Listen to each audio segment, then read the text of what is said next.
महाकुंभ में भगवा कपड़े पहनकर शाही रथ पर बैठने को लेकर छिड़े विवाद के बाद आखिर हर्षा रिचारिया ने महाकुंभ को छोड़ दिया है और वह वापस ऋषिकेश चली गई हैं। वहीं झांसी के मौरानीपुर तहसील से 6 किलोमीटर दूर धवाकर गांव में जन्मी हर्षा रिचारिया के चाचा व दादी की भी इस पर प्रतिक्रिया सामने आई है, जहां उन्होंने कहा कि हर्षा बचपन से ही आध्यात्मिक रही है। भगवा कपड़ा हर सनातनी को पहनना चाहिए। हर्षा ने कुछ भी गलत नहीं किया है। उसको रुलाने वालों को ईश्वर कभी माफ नहीं करेगा। मौरानीपुर के धवाकर में रहने वाली हर्षा के चाचा दिनेश रिछारिया ने मीडिया से बातचीत में बताया कि हर्षा का जन्म इसी धवाकर गांव में हुआ है। पढ़ाई के लिए कुछ वर्ष वह अपने माता पिता के साथ झांसी में भी रही। फिर करीब 25 वर्ष पूर्व पूरा परिवार भोपाल में जाकर बस गया। उनके पिता बस में कंडक्टरी करते थे, जिनका जीवन काफी संघर्ष में बीता। हर्षा बचपन से ही शंकर भगवान की आराधना में लीन रहती थी।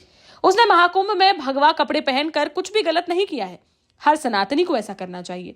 या तो यूपी के जिले झांसी के मौरानीपुर तहसील के ग्राम धवाकर में उनका जन्म हुआ और यहीं रहती थी। बचपन उनका यहीं बीता। जैसे जैसे बड़ी होती गई, पढ़ाई होती गई, वैसे वैसे वो शहर बदलना पड़ा पढ़ाई के लिए, क्योंकि यहाँ पे उतनी व्यवस्थाएं नहीं है शिक्षा की गाँव में। इसके बाद वो लोग झांसी के बाद भोपाल में कितने साल से रह रहे हैं? लगभग 20-25 साल करीब।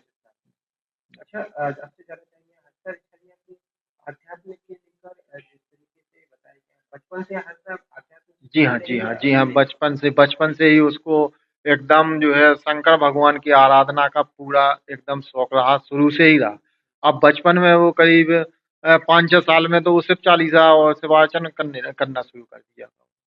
अभी जैसे महाकुंभ में लोग उस पर भगवा वस्त्र और रथ पर बैठने को लेकर आपत्ति जता रहे हैं, नाराजगी जता रहे हैं, तो क्या कहेंगे? अब देखिए, कौन नाराजगी जता रहा है ये तो हम नहीं कह सकते हैं, क्यों जता रहा है वो भी नहीं कह सकते हैं।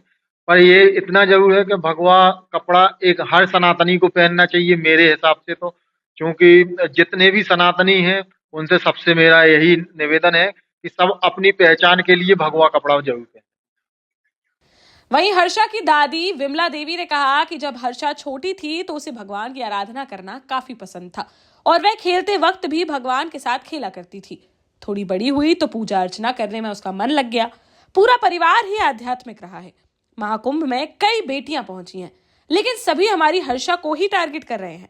उसने कुछ भी गलत नहीं किया है। पोती को रुलाने वालों को ईश्वर दंड देंगे। क्या नाम है दादी? विमला रिछारिया। अच्छा, हर्षा रिछारिया की आप कौन?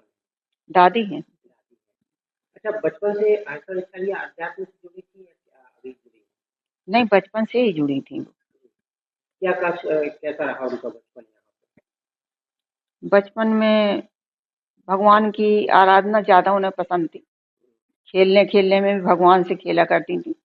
हाँ, थोड़ी बड़ी हुई तो फिर उनकी पूजा अर्चना करना शुरू किया उन्हें। अभी जो महाकुंभ में वो चर्चाओं में आई है और लोग बाग उस पर आपत्ति और टिप्पणी करते हुए नजर आ रहे हैं, तो क्या कहेंगे? ये गलत है, ऐसा नहीं करना चाहिए। वो तो अपने गुरु की आज्ञा मान के ही गई हैं, गुरु के पास गई थी। लेकिन जो भी टिप्पणी कर रहे हैं या उन्हें कुछ कह रहे हैं, ये गलत है। अच्छा, हर्षा रिछारिया आज वही आध्यात्म से जुड़ी है या पूरा परिवार पहले से जुड़ा है? नहीं, पूरा परिवार ही जुड़ा है। कितने साल से आप लोग मतलब आध्यात्म से जुड़े हुए हैं? मतलब कब से कुंभ में जा रहे हैं आप लोग? हम लोग तो 95 से तो बराबर जहाँ भी कुंभ लगते हैं हम लोग जाते हैं, साधु संतों के दर्शन करते हैं। आपके साथ हर्षा कहाँ किस किस कुंभ में? बचपन में वो जाती थी साथ में। अब थोड़ी अभी भी उज्जैन में थी साथ में, उज्जैन के कुंभ में भी साथ में थी। हाँ। तो क्या कहेंगे ऐसे लोगों को जो टिप्पणी कर रहे हैं आपत्ति कर रहे हैं, तो क्या कहेंगे? नहीं करना चाहिए उन्हें, उनकी बेटी के समान है। गुरु और शिष्या का तो बाप बेटी जैसा बर्ताव होता है।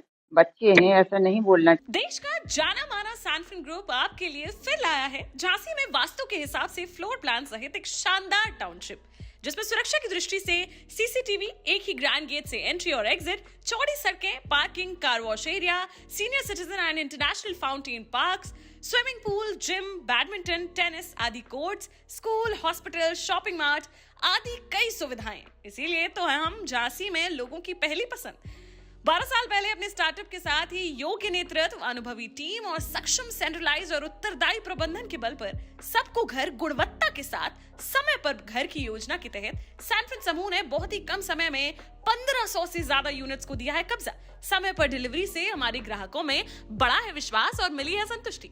सैनफिन समूह ने बहुत कम समय में Sanfin Ashok city, green homes residency, green homes city, Sanfin Ashok valley, Delhi public school, Sanfin शाखा, केन सैनफिन अस्पताल सहित कई अन्य परियोजनाओं के साथ नई झांसी के निर्माण में स्थापित किया है एक बड़ा मुकाम। तो आप भी आज ही आइए अपने परिवार के साथ और कीजिए अपने सपने साकार।